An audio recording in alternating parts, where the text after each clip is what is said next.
Whether you're looking for a set of headphones for recording or general studio use, maybe you do YouTube or a podcast, or even general listening, there are a lot of options in the entry-level studio headphone space.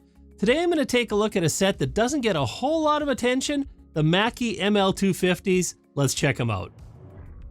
Now I will let you know that this is not a sponsored video. Mackie did not provide the headphones. All of my opinions are my own.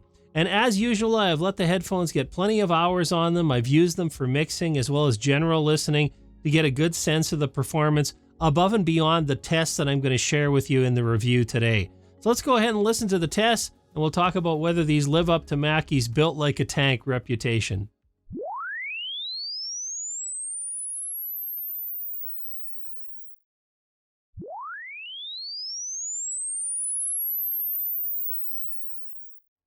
Now we'll start out by taking a look at the logarithmic analysis here of the sine sweep, and you can see that we have a considerable boost starting at around 7K and going up from that, so there's going to be quite a bit of high presence material going on here when you listen to these headphones. There's also a little bit of a boost in the low end. Interestingly enough, when I listen to them, they don't sound quite that hyped, but that's what we see on the log basis. I'll pull up the linear analysis as well so you can see a little more detail in the high frequencies. And now looking at the greater detail in the linear analysis, we can see that boost in the upper 7K range, plus also a pretty sharp roll off right at the top of the human hearing response area. So right around 18K or so, there's quite a bit of roll off. Not as concerned about that, but definitely there's going to be some overemphasis on the highs with these headphones.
Now the logarithmic analysis for music is actually very interesting because, again, just like with the sine sweep, we do see that boost in above the 7K range, but also this now exposes a bit of a dip in kind of the 3K range as well as in the 500 hertz range.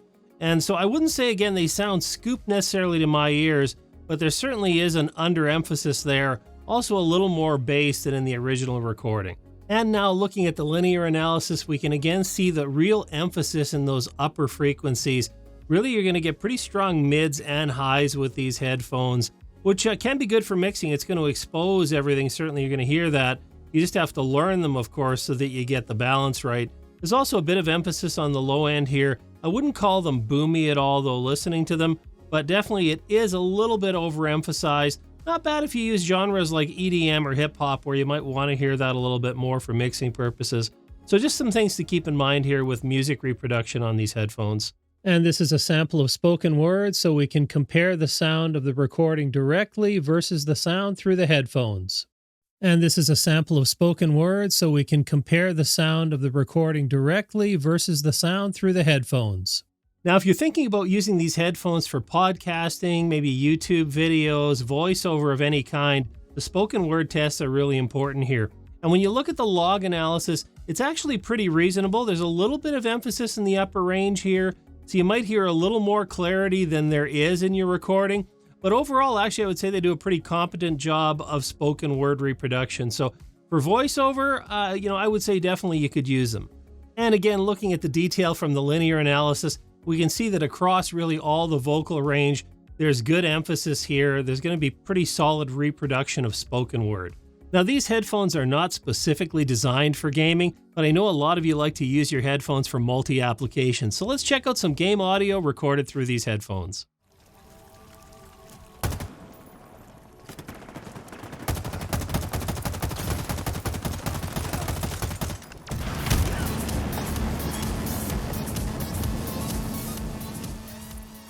Now, I have to say that to my ears, these headphones actually do a pretty good job for gaming. The increased frequency response, that kind of boost in the upper, mid, and high range really helps with situational awareness. You can really hear the environment around you, which is useful for a lot of games. And they didn't really sound overly scooped. They were pleasant enough to listen to for a long session. So for gaming, yeah, competent choice. Now, I'm not going to spend a lot of time talking about features or specifications on these headphones. I will have links in the description below.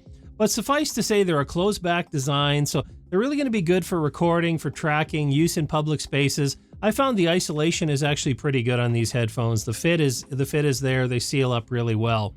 Now, they're 38 ohms. They're pretty sensitive. No issues driving them, whether it's from a phone, tablet, computer, audio interface, or from a mixer. And that's what I'd expect in an entry-level studio headphone.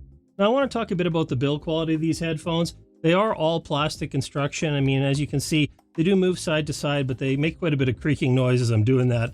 They also pivot up into the top, so that's good if you want to compact them a little bit for transportation, but they don't swivel very much side to side, so not kind of ideal for like a DJ application or anything like that.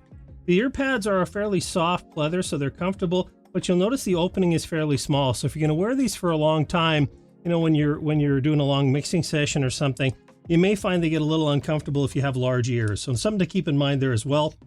Also notice there is a removable cable. It's a 2.5mm jack with a twist to lock. So nice to see that that's easily replaceable. And I will say that the cable is kind of a siliconized feeling material. It's pretty, seems to be pretty reasonable. And of course we get a thread-on lock 1/4-inch adapter for the other side if we need that. Also comes with this soft pleather carry pouch. Not going to really protect anything, but at least it'll keep it together. Overall build quality, decent for what I would expect for the price point. That creaking makes me wonder a little bit if over time there are going to be any issues, but so far so good. Now that I've had a chance to listen to these headphones and do a few tests, I'll give you my final thoughts. Now, they're a closed back headphone. If you're looking for something for tracking, for recording, they're going to do the job for you. Public spaces as well. So, you know, kind of good to go there. If you're looking for mixing, you have to understand that they have overemphasized frequencies in the mid and upper range, as well as at the very low end of the bass range. That can be okay if you're working in certain genres where it's useful to have that extra detail and information. You know, as long as you learn the headphones, you'll be able to balance the frequencies out. If you're looking for an absolutely flat neutral headphone, these are not it, but they don't sound scooped. They manage to give you that extra emphasis in those ranges without the mids completely dropping out. And so that actually, again, can be really useful. You know, for general listening, I would say, yeah, they're okay there, but they do get kind of warm after a period of time. So, you know, if you can use an open back headphone, if you don't need that privacy, that isolation, you're probably going to be happier with that. But if you're in public spaces all the time, or again, you want a multi-use for kind of studio recording, mixing, as well as for general listening, these could get the job done for you. And if the sound profile of these headphones doesn't seem exactly like what you're looking for, check out one of these other videos on the screen. As always, thanks for watching, and I'll see you next time.